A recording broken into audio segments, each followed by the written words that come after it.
Hello guys, magandang araw sa inyo at welcome back naman po sa aking panibagong video ito. Today's video guys ay papakita ko sa inyo yung ginawa Nice. naming pagtatanim ng rambutan. Kasi po, Nice. September 8, nung tumatambay po kami dito sa, ayun po, sa likod. Habang tumatambay po kami, nakatambay,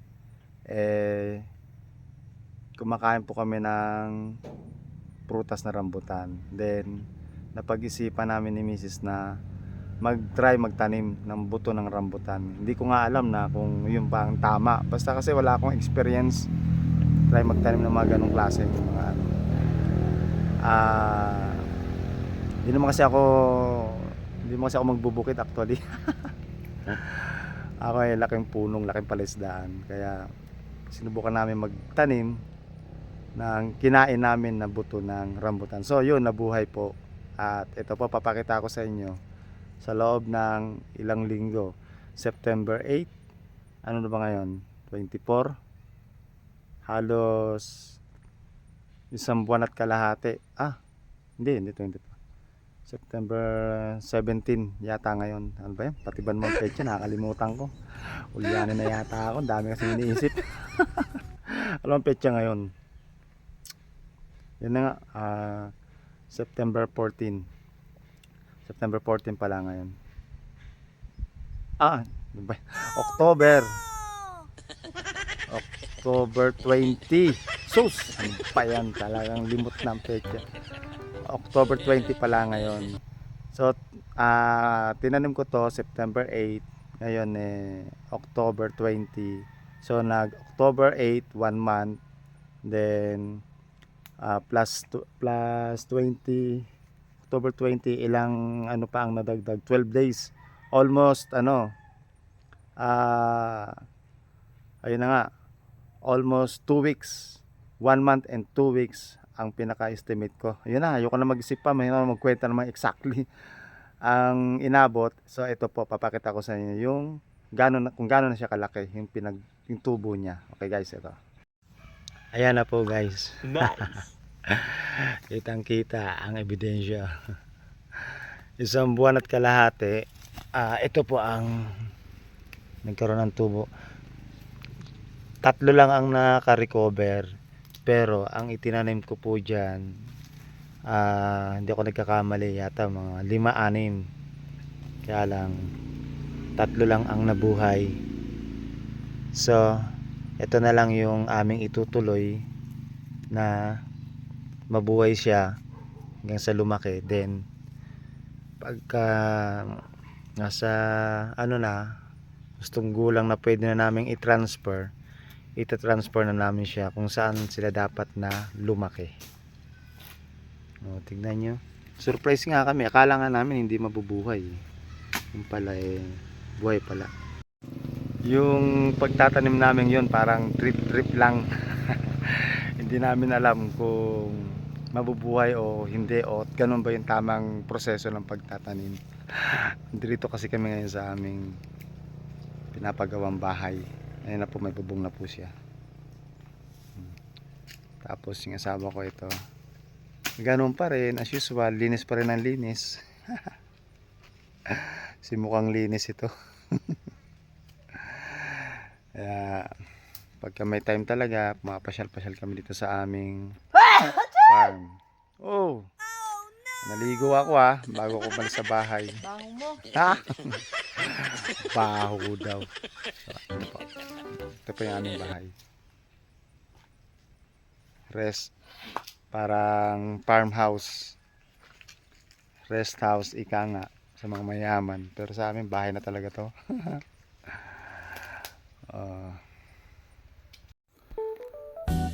So ayan na po guys, muli ko pong papasilip sa inyo yung aming farm, little farm dito sa aming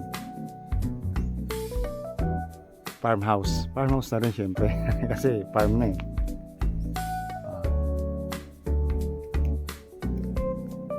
ayan na po siya, may bubong na po siya sa loob.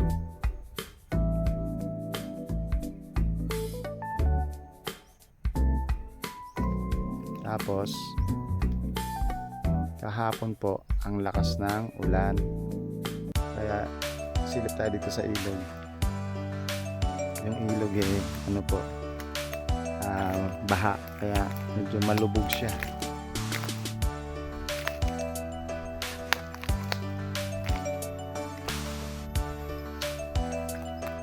Yan. Kulay gatas. Yung ilog. Wala naglalaba ngayon kasi dahil sa malubog na yung tubig. Doon banda sila naglalaba. Kasi ito dito paliguan kasi medyo malalim-lalim ng konti kaya ang sarap maligo dito. Actually kahit ngayon maligo ang sarap dahil napakalamig ng tubig dyan. Papalinis ko to. Patanggal ko yung mga kahoy-kahoy pa dyan sa tabi-tabi para malinis. Tapos gagawan dyan ng hagdanan. Dyan po yung hagdanan. Kaya para diretso dive na lang kaagad. O kaya diving board. Bale yan yung ilog. Ang sarap maglaba dyan. Sabi nila pag naglaba ka raw sa ilog, walang sinabi yung mga labada dito sa mga sa mga washing machine, sa mga kasi dito natural yung bango. Talagang sarap ng amoy ng nilabahan. Dito sa kinatatayuan ko banda, andyan lang yung aming bahay na pinagawa. So bubong pa lang yan. Out of budget po kasi tayo ngayon bubong pa lang yan. So andun yung kalsada, medyo malayo-layo. Ayan na po yung update. Ito na yung aming, marami pa kami papagawa dito, kaya lang little by little lang. Naman kasi tayo maraming pera, wala naman kasi tayo maraming pera para patrabaho kaagad ng mga plano. Nagpaplanuhan lang muna yung mga plano. Talagang karoon ng budget, patrabaho na. Lalaki pa lang ako ng kahoy.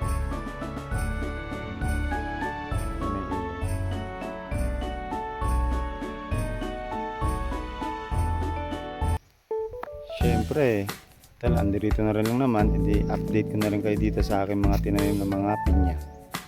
Ayan na po. Lalaki na po niya. Buhay na buhay. Mga pinya.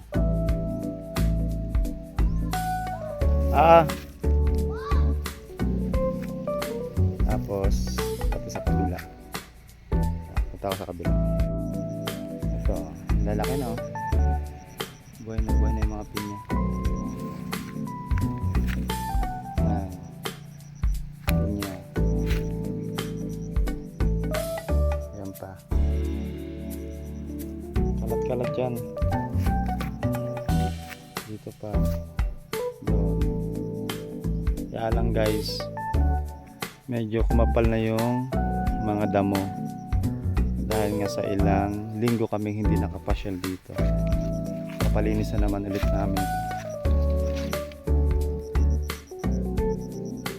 Kapal na naman.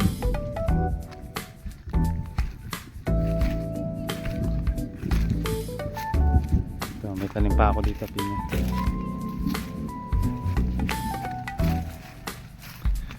Ang ginawang daanan ng mga tao, dapat dito malagyan ng bako.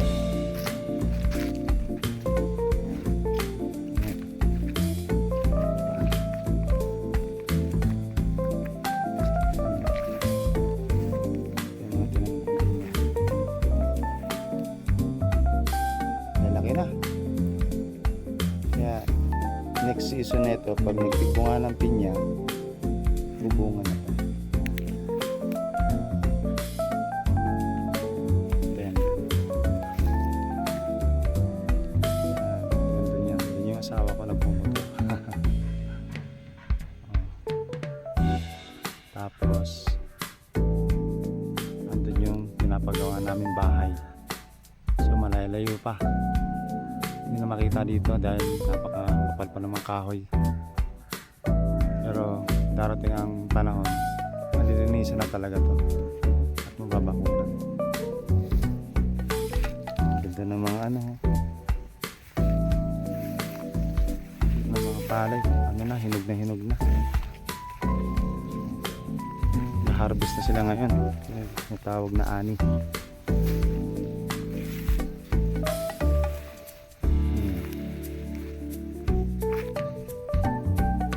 Ani na pala ngayon. Tig-anihan na.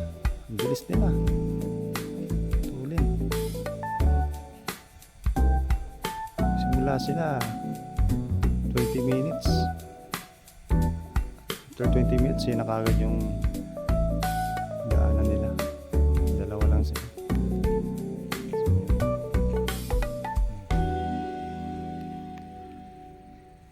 Ayan sila. Talagang uso pa pala ang tig-anihan ngayon. So yun guys, at muli naipakita ko sa inyo ang aming little bukid. Update ko sa inyo, pati yung nagtanim po kami ng buto ng rambutan. Tumubo na po siya. Loob ng isang buwan kalahati kung gaano kalaki. Then update ko rin kayo pag transfer namin doon. Pati sa mga pinya ko pong tinanim, so naipakita ko po sa inyo. Okay guys, salamat ulit sa mga panonood nyo. Thank you very much. Sa ulitin naman, thank you and bye bye.